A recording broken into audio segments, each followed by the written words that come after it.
사도신경으로 우리의 신앙을 함께 고백하시겠습니다. 나는 전능하신 아버지 하나님 천지의 창조주를 믿습니다.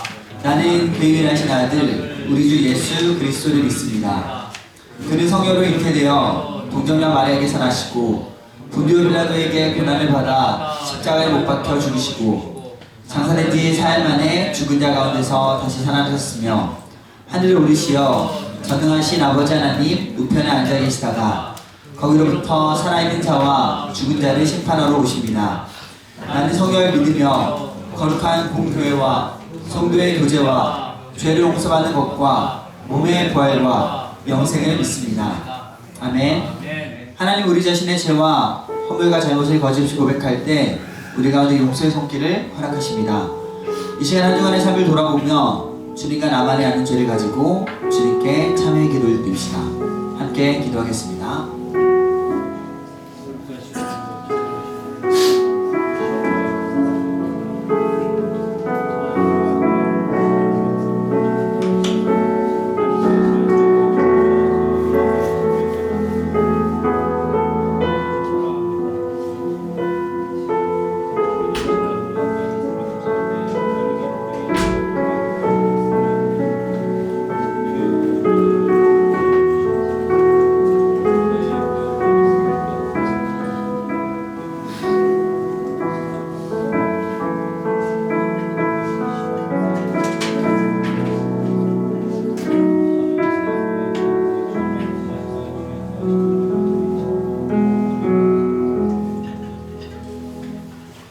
하나님이 그 아들을 세상에 보내신 것은 세상을 심판하려 하심이 아니요 저로 말미암아 세상의 구원을 받게 하려 하심이라.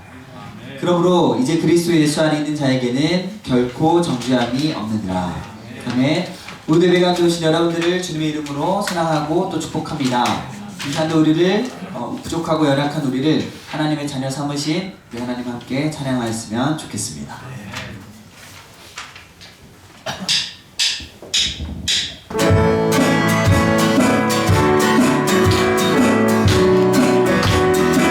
마음속에 나는 속에 계시는 그 주 예수 안을 가며 슬픈 나의 미스테리한 주 예수 마음속에 나는 속에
예배합니다. 찬양합니다. 주님만 날 다스리소서. 예배합니다. 찬양합니다.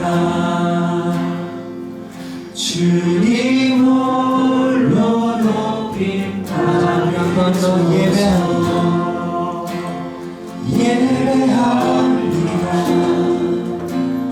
찬양합니다. 주님만 날 다스리소서. 예배합니다. 찬양합니다. 주님 홀로 높임 받으소서. 함께 예배에 기도하였습니다. 하나님 저희는 주님의 자녀 삼아주신 주님의 은혜 안에 저희가 거하기 원합니다. 한 주간 저희 가운데 여러 걱정과 근심을 그리스도 주님께 내려놓고 주님 한번 얘기하기 원합니다. 주님 가운데 가운데 보시기 원합니다. 그러나 함께 예배를 기도하겠습니다.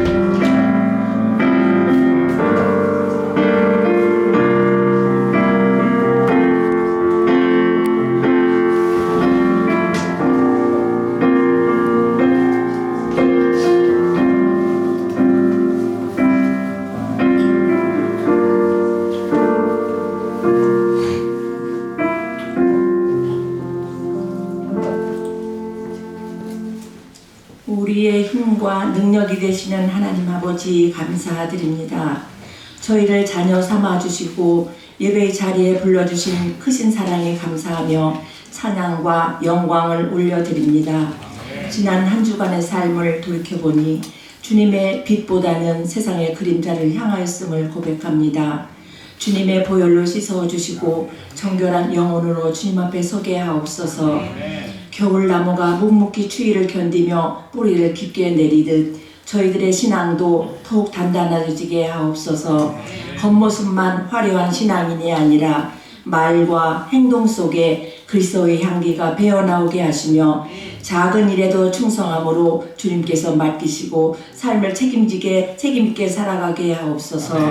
이 나라 민족을 긍휼히 여겨주시기를 원합니다. 갈등의 골이 깊어지는 이 시대에 화해와 평화의 복음이 강물처럼 흐르게 하시고 위정자들이 하나님을 두려워하는 마음으로 백성을 섬기게 하시어서 하나님의 질서가 회복되게 하옵소서.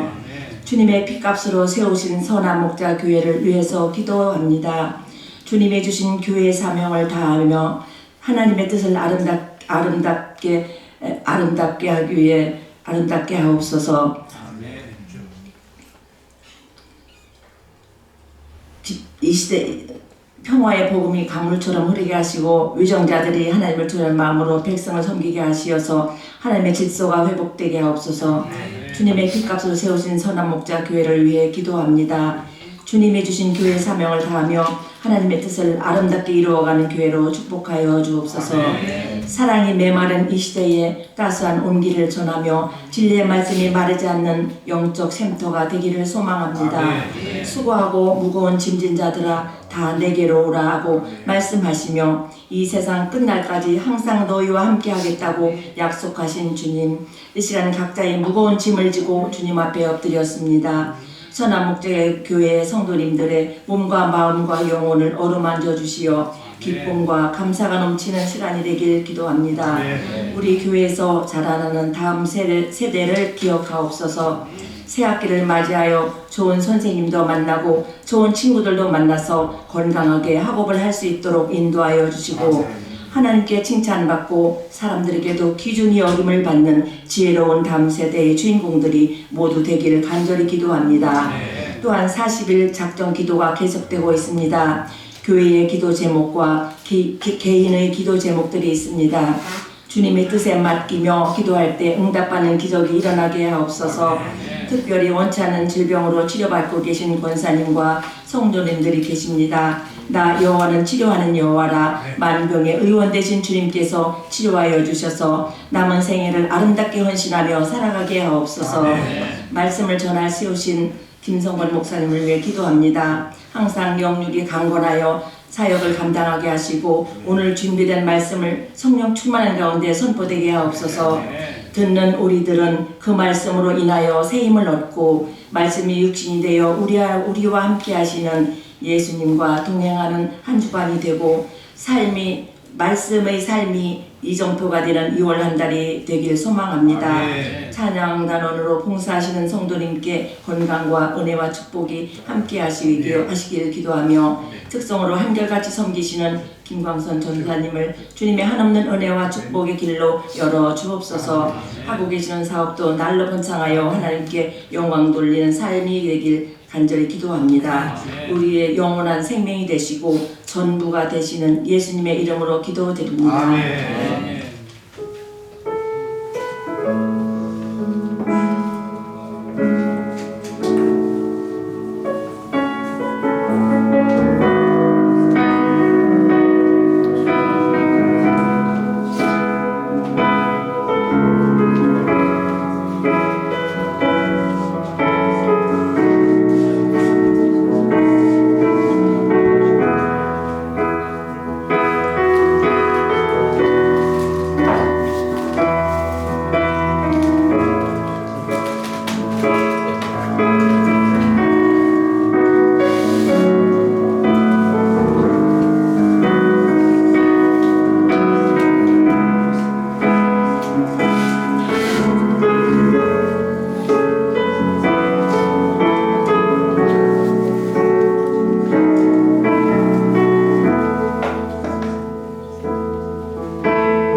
하나님께서 우리에게 주시는 말씀은 요한복음 12장 1절에서 8절까지 말씀입니다. 요한복음 12장 1절에서 8절.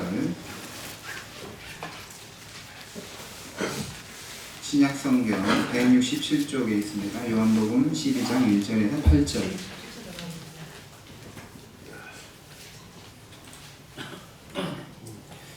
유월절 예수전에 예수께서 베다니에 이르시니 이곳은 예수께서 죽은 자 가운데서 살리신 나사로가 있는 곳이라.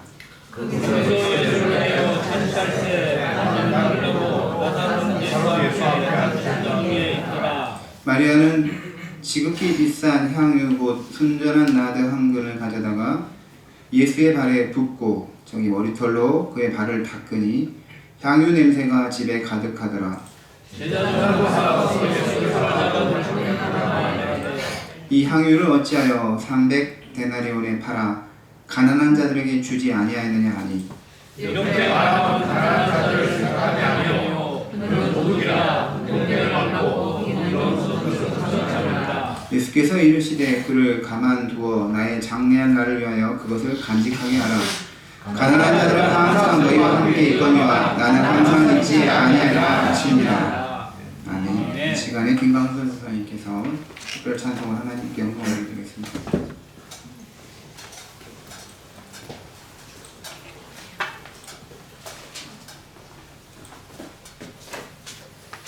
설마 AI 아직도 이렇게 쓰고 계신?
6월절 엿새 전에 어떤 사람이 예수님을 이제 자신의 집으로 초대하여 잔치를 벌였다라는 사실을 기록하고 있습니다. 동일한 구절을 말하는 마태복음 26장에서는 예수님을 초대한 사람을 나병 환자 시몬이라고 하고 잔치가 열리는 것도 그 시몬의 집이라고 했습니다. 예수님을 위한 잔치를 베풀고 예수님을 초대할 때 시몬이라는 사람은 예수님과 친분이 있는 마르다와 마리아도 함께 초대를 했던 것 같습니다. 그렇기에 마르다는 그 집에서 잔치를 돕는 일을 했고 마리아도 예수님께 향유 옥합을 가져와 부을 수 있었습니다.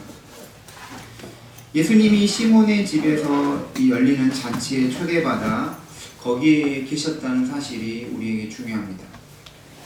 그런데 그렇습니다.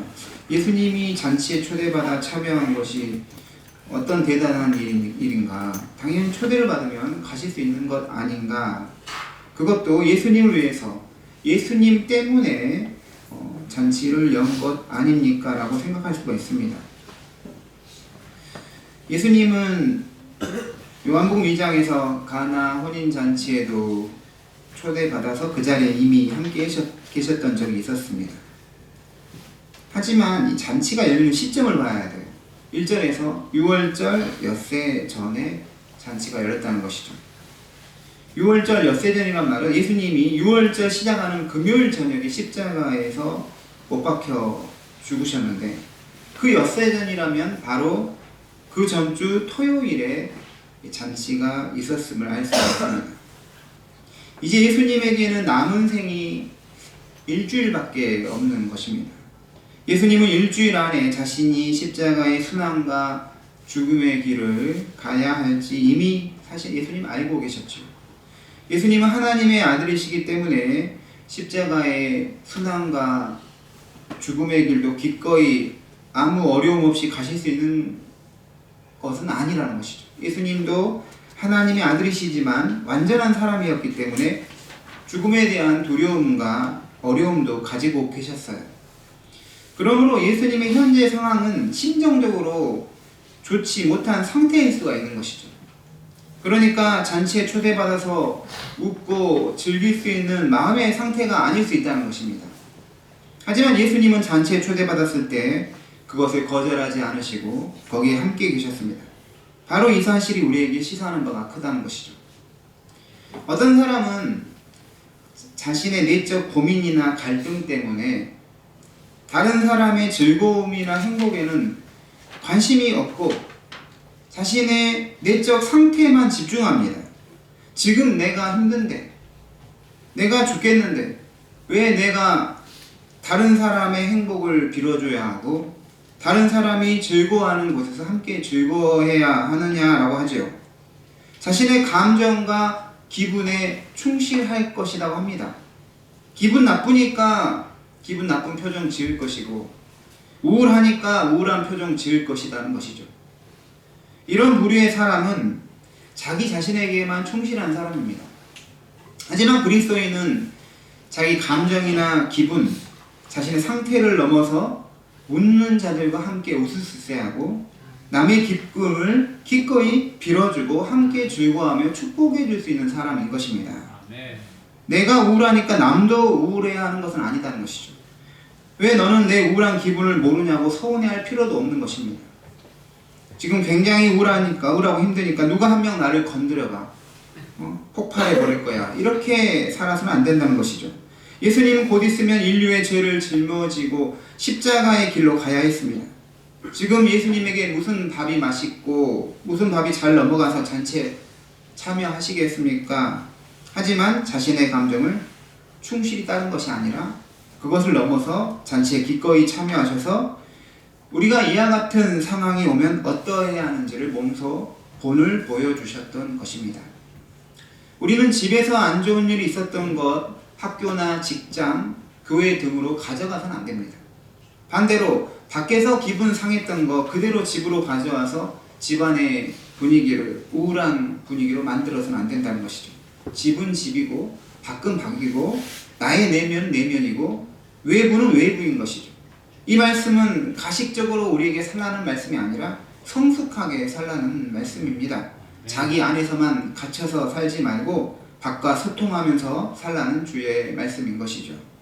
2절 보시면 거기서 예수를 위하여 잔치할 때 마르다는 일을 하고 나사로는 예수와 함께 앉은 자 중에 있더라. 예수님을 위한 잔치가 열리자 일손이 부족했습니다. 이 상황에서 마르다는 바쁜 일손을 거두는 것이 자기의 일이라 여겼습니다. 그래서 마르다는 일을 하고 있다라고 합니다. 그런데 누가복음 10장 40절에서도 마르다는 예수님을 자기 집에 초대해 놓고 준비하는 일로 분주했다라고 합니다. 아마도 그때도 식사 준비를 했던 것 같습니다. 그러니까 지난번에도 예수님 오셨을 때 준비하는 일로 분주했고 이번 잔치가 열렸을 때도 마르다는 일을 하고 있었습니다. 이 마르다의 이미지는 일하는 이미지인 거죠. 다른 말로 하면 봉사의 이미지입니다. 어떤 공동체든 헌신적으로 섬기는 일에 참여하는 사람이 있어야 공동체가 잘 유지될 수가 있습니다. 사람은 자기의 성격이나 은사대로 자기가 할 일을 찾아서 하게 되죠. 언니 마르다는 조용히 섬기는 일로 헌신하는 사람이었습니다. 반면 동생 마리아의 경우는 적극적이었어요. 누가복음 10장 39절에 언니가 일할 때 동생 마리아는 예수님의 발치에 앉아서 주의 말씀을 이렇게 딱 듣고 있었습니다. 또 오늘 말씀에서도 예수님을 위해 향유를 부어서 자기 머리카락으로 예수님의 발을 닦아 주었습니다. 마리아는 예수님의 말씀을 듣는 것에 있어서도 또 예수님과의 관계에서도 굉장히 적극적 행동을 보여주고 있는 것이죠. 우리는 봉사의 일을 하는 마르다나 말씀의 일에 집중하는 마리아나 둘 다 주님을 위한 사랑의 표현이라고 생각을 해야 합니다. 단지 주의해야 하는 것은 봉사의 일이 중요하고 반드시 필요하고 꼭 있어야 하지만 봉사 자체만으로는 믿음이 메마를 수 있고 그 봉사의 동력을 상실할 수가 있다는 것이죠.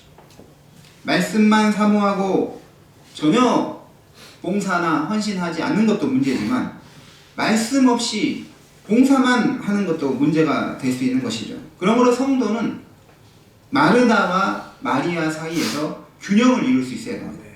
말씀을 근본으로 삼아서 교회와 하나님 나라를 위한 봉사 일을 하여 주님을 기쁘시게 한다는 것이죠. 오늘 이 잔치에서 중요한 인물이 나옵니다. 바로 나사로입니다. 2절에 방금 우리가 봤던 나사로는 예수와 함께 앉은 자 중에 있더라 기록하고 있죠. 요한복음 앞장 11장을 보면 나사로는 죽었어요. 병에 걸려 죽었습니다. 그래서 죽은 지 하루, 이틀, 사흘, 나흘 된 나사로가 이미 무덤에 매장되어 썩어서 냄새가 났어요. 하지만 예수님께서 나사로야 나오라 말씀하실 때 죽었던 나사로가 다시 살아서 나옵니다. 죽었다가 그것도 나흘 된 사람이 다시 살아났다면 나사로는 굉장한 사람으로 여겨질 수 있는 것이죠. 그런데 요한복음에서는 또 다른 복음서에서 나사로의 이 여동생들인 이 마르다와 마리아가 예수님과 대화하고 했던 말들은 기록하고 있지만 죽었다가 살아난 나사로가 했던 말은 한마디도 기록이 되고 있지 않습니다. 나사로가 죽었다가 4일 만에 살아난 거죠. 굉장한 사건입니다. 사람들은 호기심이 생길 수 있죠. 사람이 죽으면 어떻게 되는지 궁금해서 나사로에게 물을 수도 있는 것이죠.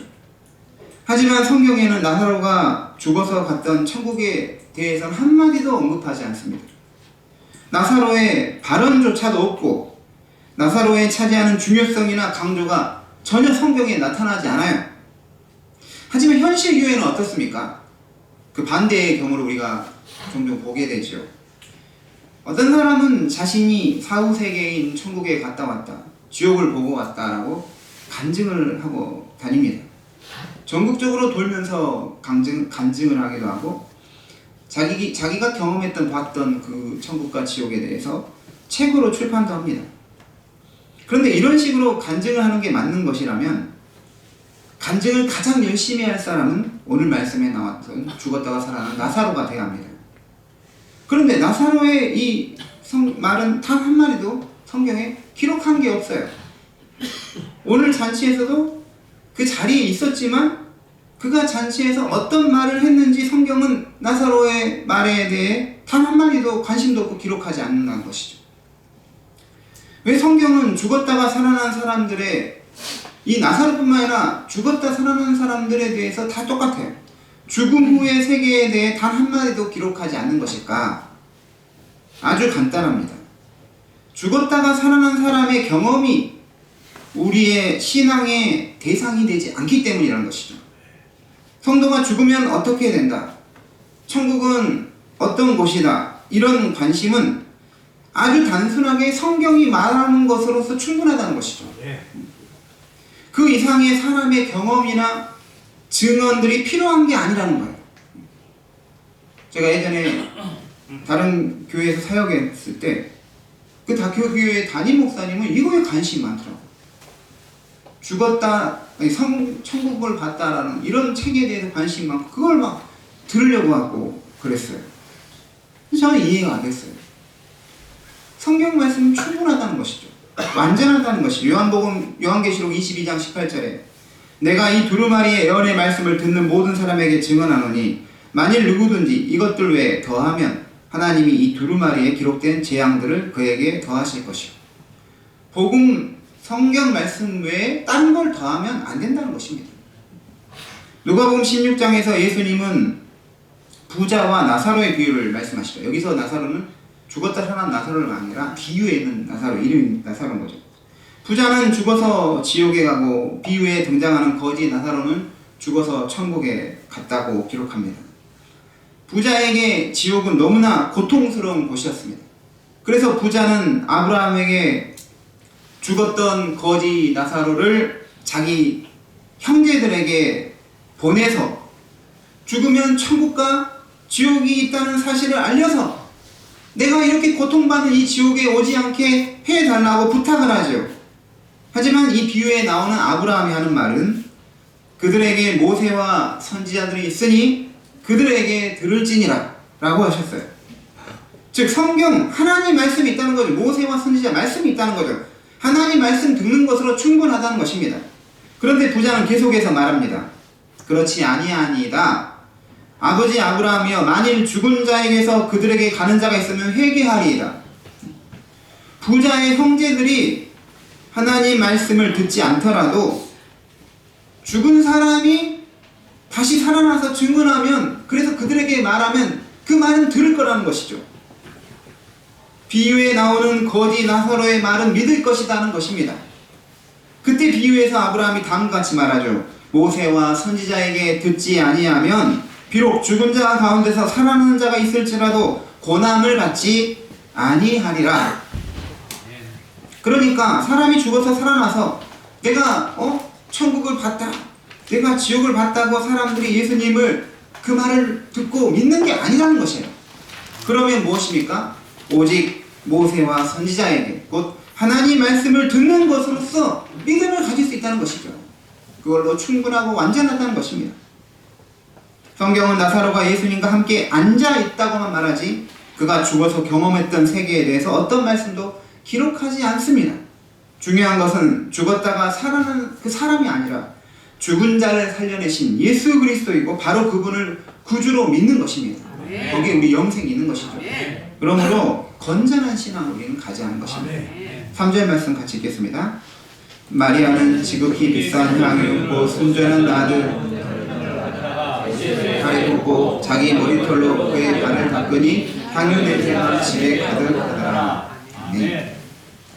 사람들이 모여 잔치를 하는 자리에서 갑자기 마리아가 예수님의 발에 향유를 붓고 그녀의 머리카락으로 예수님의 그 발을 닦습니다. 똑같은 구절을 마가복음 14장에서는 예수님의 머리에 향유를 부었다라고 기록하고 있습니다. 아마도 예수님의 마리아가 머리에 향유를 부으면서 이 향유가 흘러내려서 발까지 갔던 것으로 보입니다.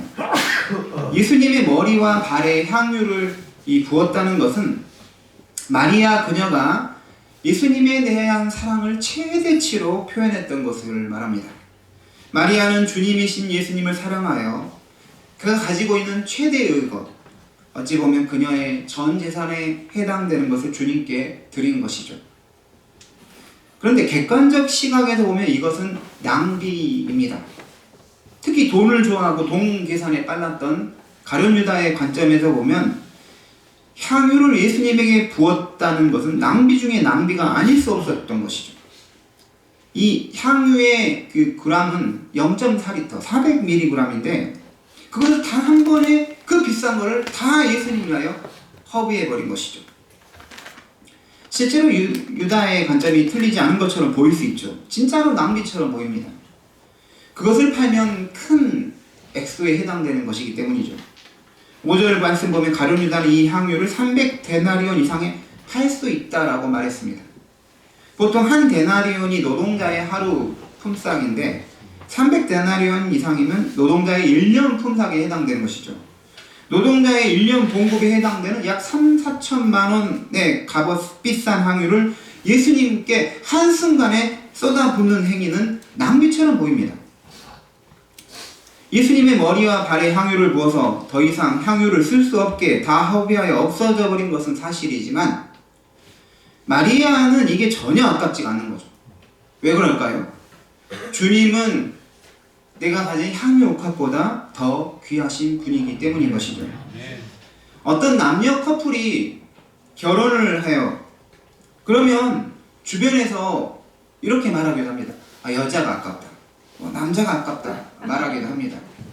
근데 사실 이건 주변 사람의 시각에서 그렇게 보이는 것뿐이지 서로 사랑하는 연인들 사이에서는 누가 더 아깝다.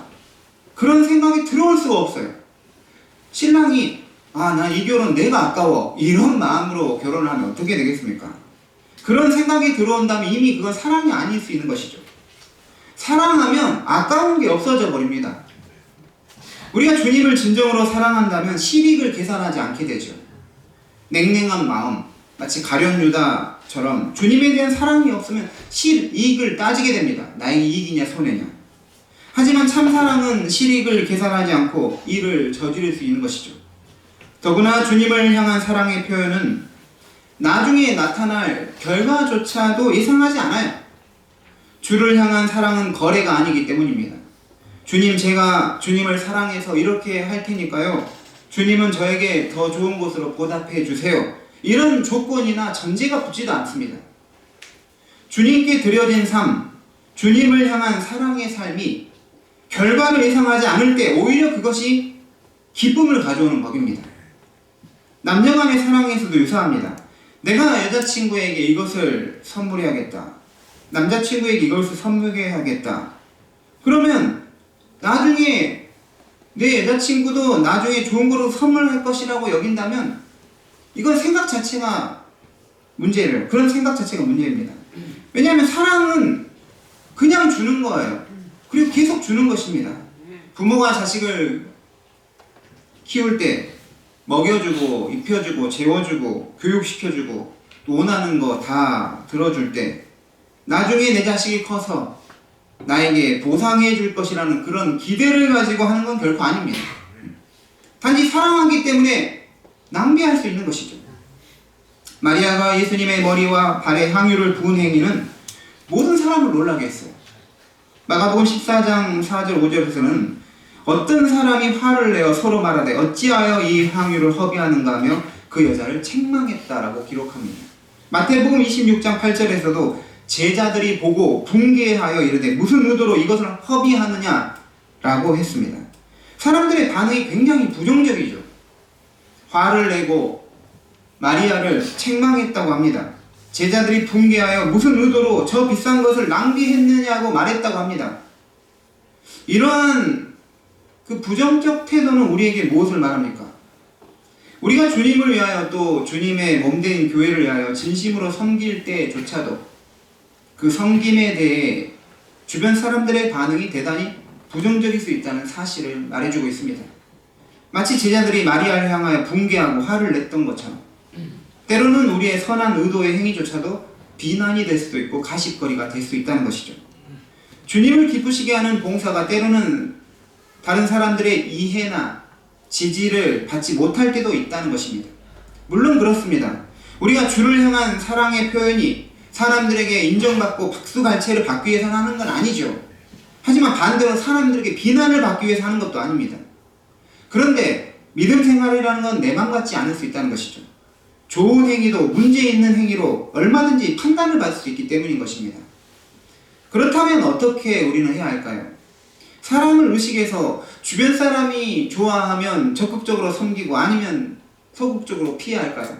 그렇지는 않다는 것이죠. 우리의 사랑 표현은 사람을 대상으로 하지 않고 주님을 대상으로 하기 때문인 것입니다. 이 부분을 우리가 정확하게 정립하지 않으면 우리가 주님께 받은 소명을 감당할 수가 없게 되는 것입니다. 사람이 알아주지 않더라도 주의 일을 우리는 감당해야 하는 것이죠. 왜 그렇습니까? 주님은 최소한 주님은 아신다는 것입니다. 예수님의 마음은 또 사람들의 마음과 다르기 때문인 것이죠. 거기 있었던 다른 사람들도 마리아 행동을 비난했지만 직접적으로 비난한 사람은 가룟 유다였습니다. 5절에서 이 향유를 어찌하여 300데나리온에 팔아 가난한 자들에게 주지 아니하였느냐. 가룟 유다는 마리아의 이 아름다운 낭비를 가리켜 귀한 물질을 의미 없이 낭비한 어리석은 짓으로 이해했습니다.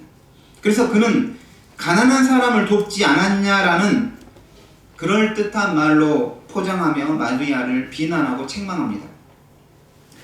여기서 알 수 있는 사실은 사람들은 쉽게 눈에 보이는 일을 자신이 보는 관점에 따라 해석을 해버린다는 거예요. 쉽게 판단해버린다는 것이죠. 그런데 그 이해가 옳지 않을 수도 있다는 거예요. 내가 보는 관점은 내가 형성한 관점이지 그게 무조건 옳은 건 아니라는 것이죠.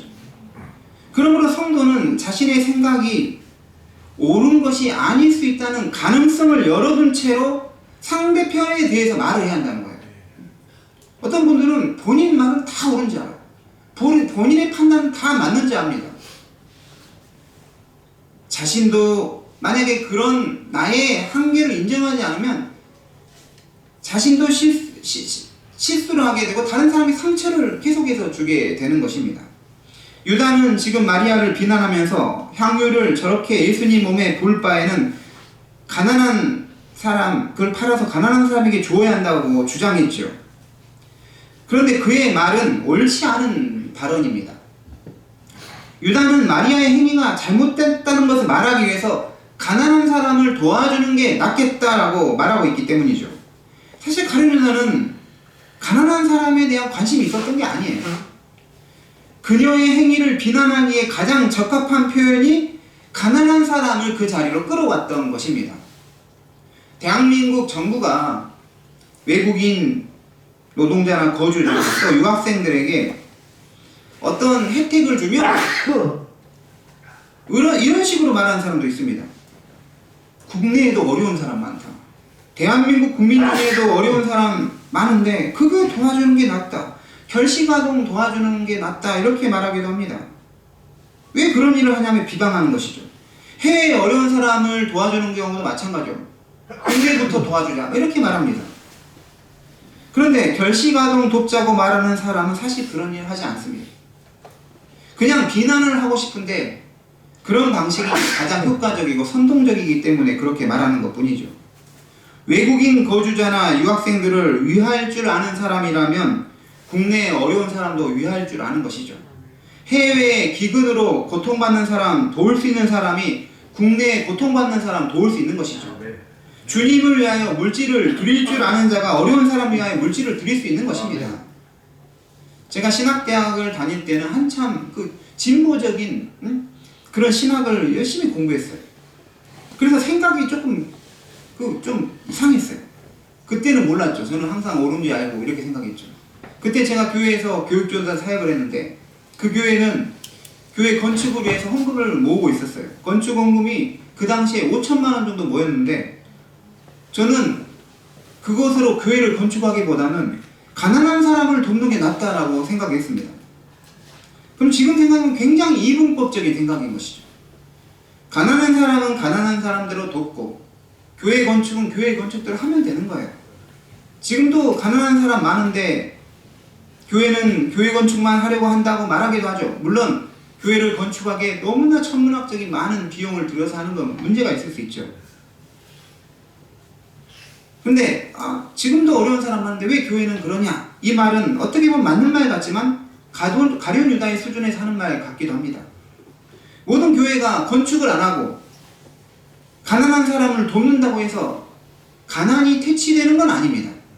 예수님 말씀의 8절에 가난한 자들은 항상 너희와 함께 있거니와, 가난한 자는 항상 있다는 거예요. 실제로 그렇습니다. 가난한 사람의 역사 속에 사라진 일이 없어요.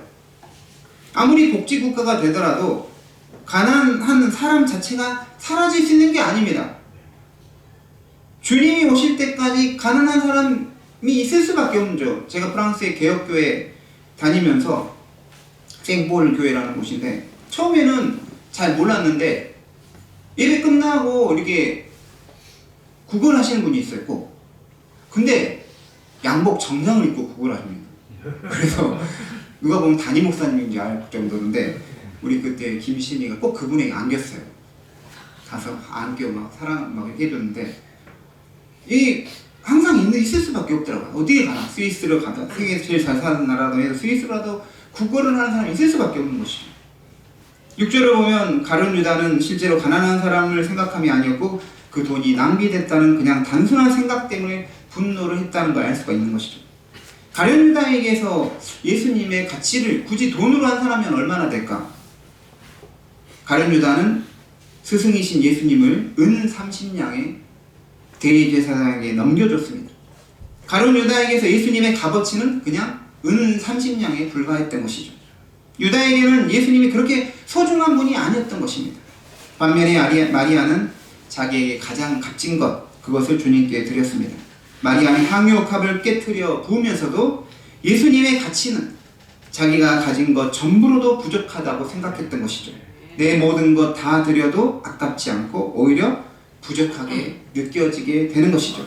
그런 분이 바로 예수님이십니다. 가룟 유다의 비난에 대해서 예수님 무슨 말씀하십니까? 7절 8절 말씀 같이 읽겠습니다. 예수께서 이르시되 그를 가만두어 나의 장래의 날을 위하여 항상 너희와 함께 있거니와 나는 항상 있지 아니하리라 하시니라. 아멘. 예수님 말씀 두 부분은 아닙니다. 앞부분은 마리아가 이 향유옥합을 깨트려서 부어준 것에 대해서 의미를 부여하는 것이고, 뒷부분은 트집과 흠을 잡으려 했던 유다에 대한 답변인 것이죠. 그녀를 두어 나의 장래할 날을 위하여 그것을 간직하게 하라. 예수님 말씀은 이제 곧 자신이 십자가에서 죽게 되는데 이 향유옥합을 부었던 것은 나의 장래를 위해서 미리 행한 것이라는 특별한 의미 부여를 해주시는 것이죠. 유대인의 전통에서 사람이 죽으면 시체에 기름을 바릅니다. 예수님은 마리아의 향유옥합을 부었던 것을 자기의 죽음을 준비한 행위라고 여겨주신 것이죠. 마리아의 그 행위에 의미를 부여해 주십니다. 우리의 예배, 또 섬김, 교육, 헌신, 사랑, 이 모든 것에 의미를 부여해 주시는 분이 하나님이십니다. 우리의 행위에 의미가 있다는 걸 알게 되면 그때부터 가치가 생깁니다.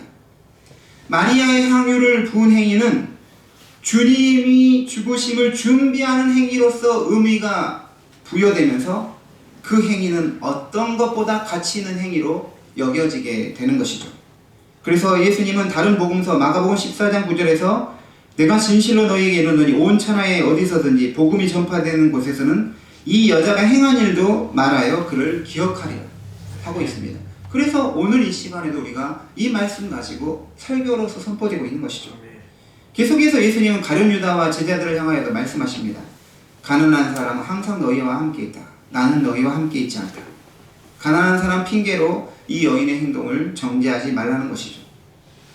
우리가 어떤 믿음의 사람의 행위를 함부로 재단해서는 안 됩니다.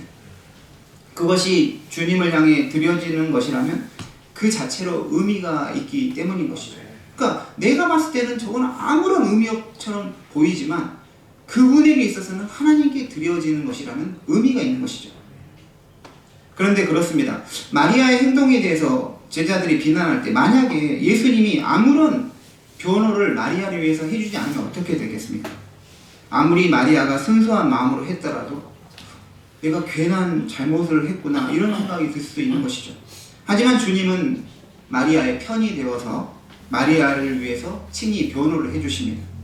우리가 원치 않게 우리의 선한 의도가 비난을 받을 때도 있지요. 하지만 주님께서 변호해 주실 날이 반드시 올 것이라는 걸 믿고 선한 일에 낙심하지 않아야 된다는 것이죠. 오늘의 말씀을 마치도록 하겠습니다.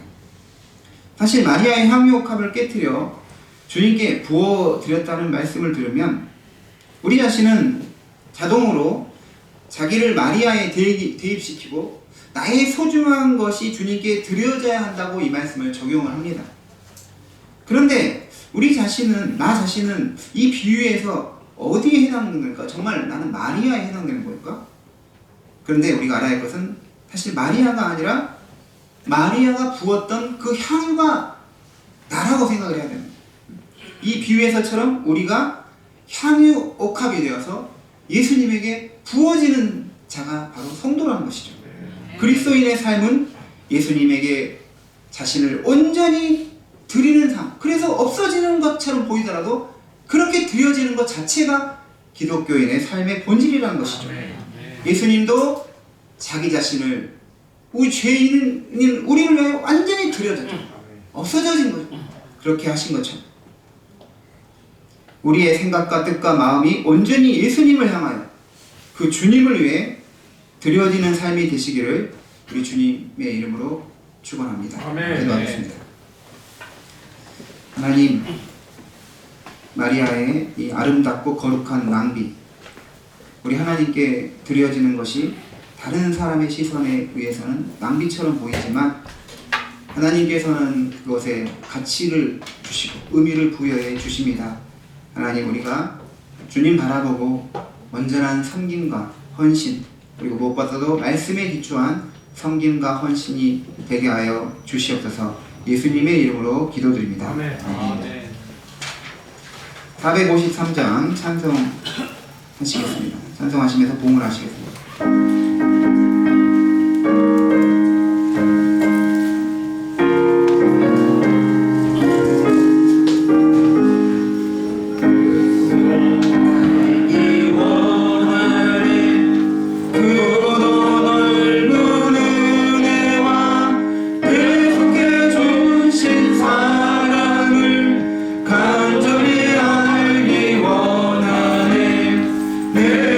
평생에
풍성하신 하나님, 오늘도 주일에 우리를 주의 전으로 불러주셔서 함께 모여서 예배하게 하시는 은혜를 감사합니다. 추운 날씨 가운데서도 주님께서 우리를 지켜주시고 또 안전하게 하셨습니다. 하나님, 우리 성도님들 주의 전을 사모하는 열심을 주시고 주님을 향한 그 헌신과 봉사의 마음도 허락하여 주시옵소서. 하나님, 우리가 가지고 있는 것들 주님과는 비교할 수 없습니다. 하나님, 우리의 작은 것이지만 주님께 봉헌으로 예물을 드립니다. 우리의 예물을 기쁘시게 받아 주시옵소서. 이 예물을 드릴 때 우리 자신도 주님께 드려지게 하여 주시옵소서. 하나님, 우리 성도님들의 삶을 복되게 하시고 삶의 자리 가운데서 언제나 하나님의 은총 가운데 좋은 사람 만나게 하시고 또 복음을 전하게 하시고 그리스도의 향기를 품어내는 우리 성도님들 다 되게 도와주시옵소서. 하나님, 가정마다 복되고 예수님 주인으로 모시고 행복한 가정 되게 도와주시옵소서. 사업장도 하나님께서 축복해 주시고 가는 곳마다 주의 영광과 또 일들이 일어나게 하여 주시옵소서. 물질을 통하여 받은 것들을 하나님 나라를 위하여 사용되는 거룩한 성도님, 아름다운 낭비가 되게 하여 주시옵소서. 하나님, 한 주간도 주님께서 더 복되게 하시고 은혜 주실 것을 믿고 예수님의 이름으로 봉헌의 기도를 드립니다. 아멘. 교회 소식 안내하겠습니다. 우리 옆에 분들과 함께 인사하겠습니다. 주님이 우리 편이십니다. 주님이 우리 편이십니다. 거룩한 낭비를 합시다. 거룩한 낭비를 합시다. 함부로 판단하지 맙시다. 함부로 판단하지 맙시다. 우리 제 어머니이신 양영희 권사님께서 치료받기 위해서 지금 현재 저희 집에 계시고 매일 월요일부터 금요일 소라 산병원에서 방사선 치료를 받고 계십니다.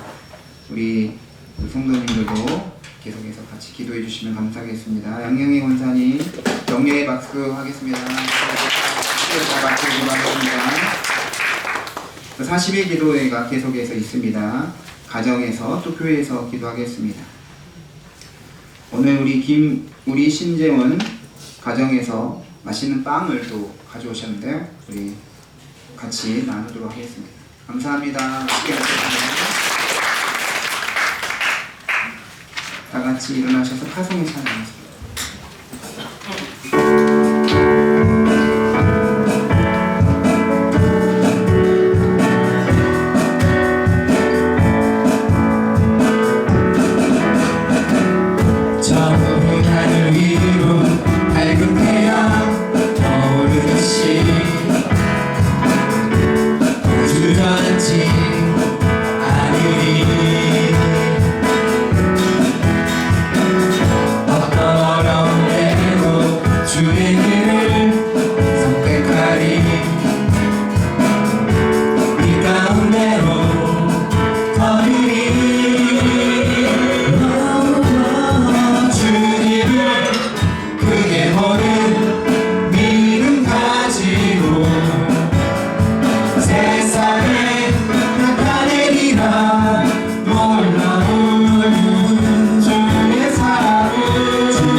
선한 능력으로 일어나리라. 이 땅의 부흥과 회복은 바로 나로부터 시작되리. 주의 꿈을 안고 일어나리라. 선한 능력으로 일어나리라. 이 땅의 부흥과 회복은 바로 나로부터 시작되리.